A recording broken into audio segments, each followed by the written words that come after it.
বর্তমান তুরস্কের বোয়াজগলে অঞ্চলে কিজিলিরমাক নদীর বাঁকে অবস্থিত এই পাথরের তৈরি শহরটা একসময় পৃথিবীর সবচেয়ে শক্তিশালী সাম্রাজ্যের রাজধানী ছিল। এর নাম হাট্টুসা।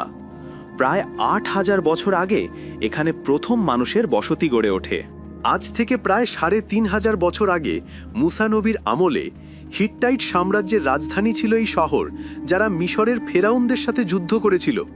হিট্টাইটরা মিশর জয় করেনি, কিন্তু মিশরকে এমন চাপে ফেলেছিল যে ফেরাউনরা ইতিহাসের প্রথম শান্তি চুক্তি করতে বাধ্য হয়েছিল।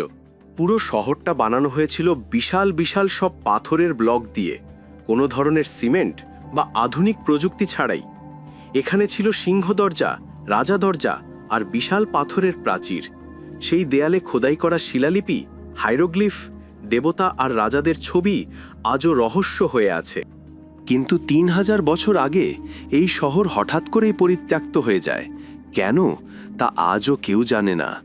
আপনার কি মনে হয়? আপনার মতামত কমেন্ট করে জানাতে পারেন।